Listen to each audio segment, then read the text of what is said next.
وہ وفاق میں ہے، تو یہ بالکل اپسیٹ جو ہے یہ ہو سکتا ہے. اور جو مجھے نظر آ رہا ہے کہ اس سال جو بجٹ ہے پنجاب کا اور وفاق کا، وہ پی ٹی آئی کی گورنمنٹ جو اسے پاس نہیں کروا سکے گی. اس کے پاس مطلوبہ میجورٹی جو ہے وہ اس وقت بھی نہیں ہے، اور آئندہ آنے والے جو ہے وہ 15-20 دن یا کوئی مہینہ جو ہے اس میں اور زیادہ جو ہے یہ کم ہو جائے گی.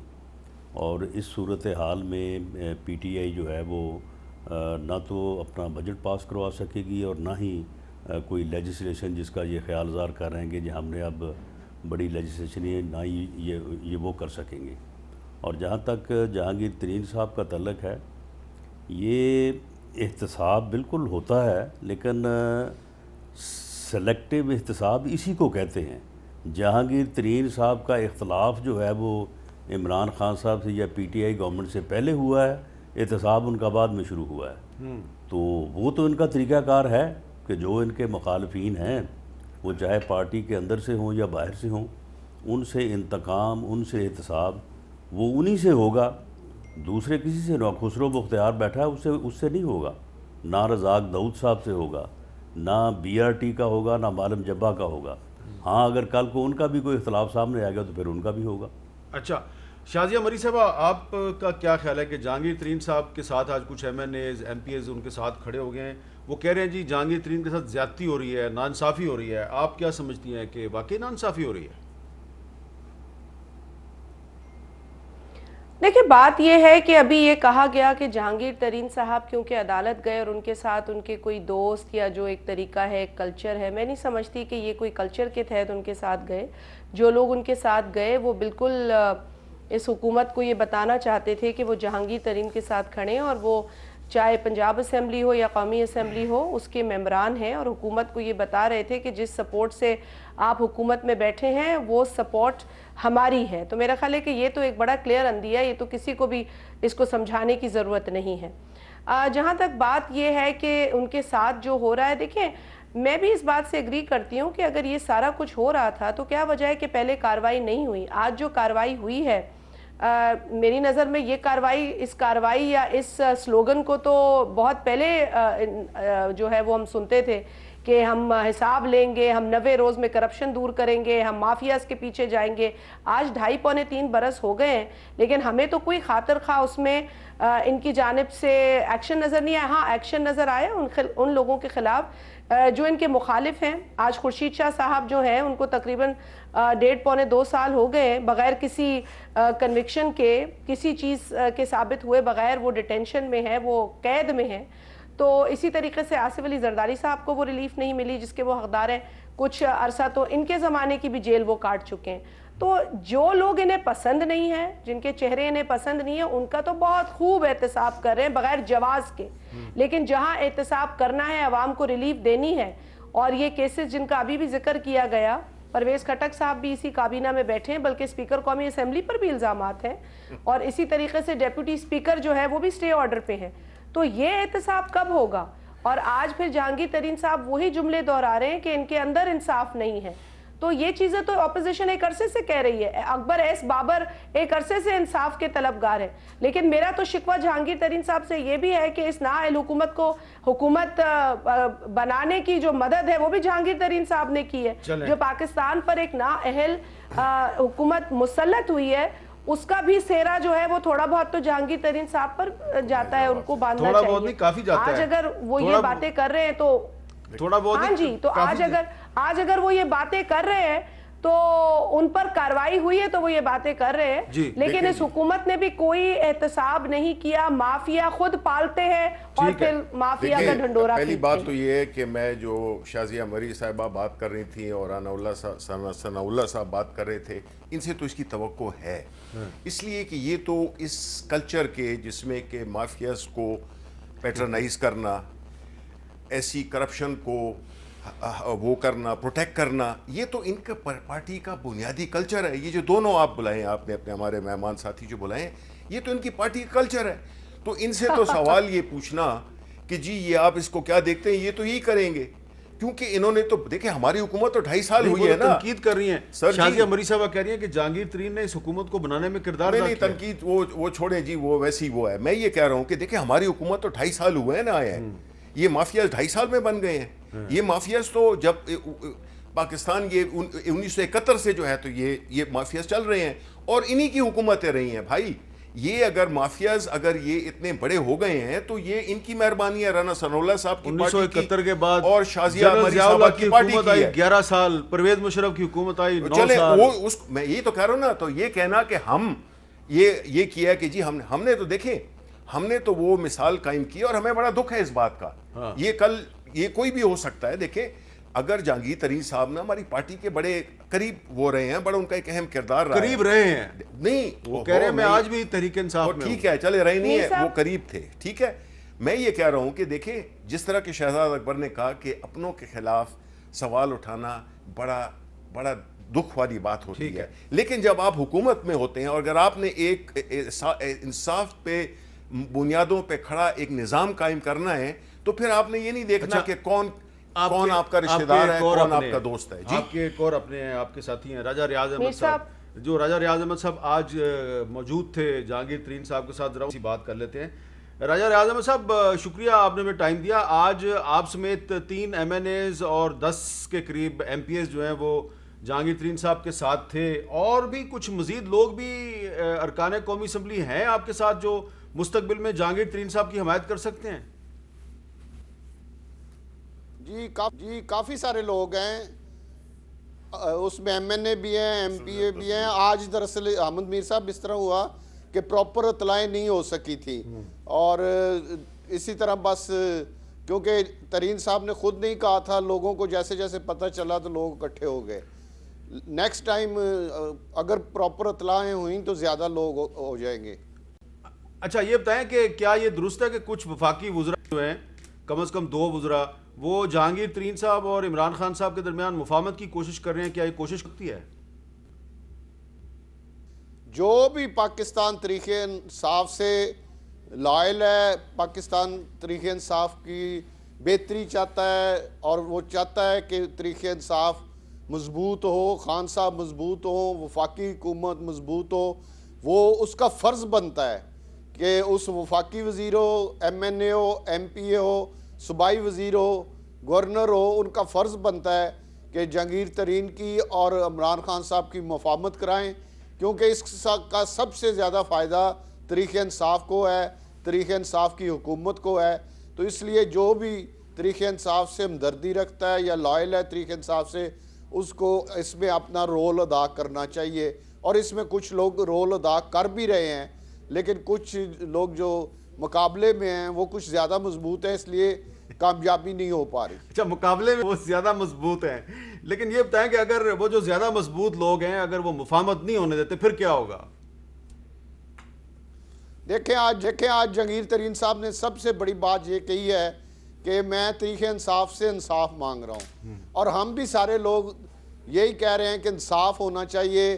جو یک طرفہ کارروائی ان کے خلاف ہو رہی ہے، جو انہیں نشانہ بنایا جا رہا ہے، حالانکہ وہ تحریک انصاف کے لیے ان کی اتنی قربانیاں ہیں اور انہوں نے تحریک انصاف کے لیے جو کچھ میر صاحب کیا وہ نہ آپ سے چھپا ہے، نہ میرے سے اور نہ پاکستان کے عوام سے.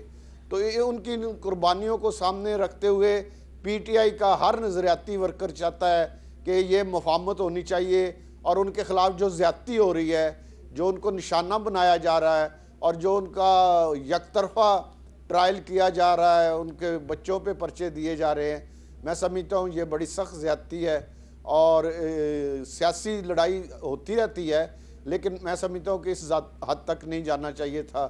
جو کوئی بھی جا رہا ہے یا جو بھی کوئی کر رہا ہے، میں سمجھتا ہوں یہ بہت افسوسناک ہے اور اس کی ہم تو مذمت بھی کرتے ہیں اور خان صاحب سے اپیل کرتے ہیں کہ آپ تحریک انصاف کے چیئرمین ہیں، آپ ان چیزوں کو کنٹرول کریں اور پارٹی کے لائل لوگ جو ہیں ان کو اس طرح دوار کے ساتھ نہ لگایا جائے. جی مفاہمت ہے کوئی؟ دیکھیں میں کہتا ہوں کہ اس سے زیادہ تکلیف کس کو ہوتی ہے جب آپ کی ٹیم کا ایک کھلاڑی اگر وہ کسی وجہ سے اس کو یا ریڈ کارڈ دکھا دیا جائے یا وہ ریفری کرتا ہے، جو کہ اس کیس میں ہے ادارے.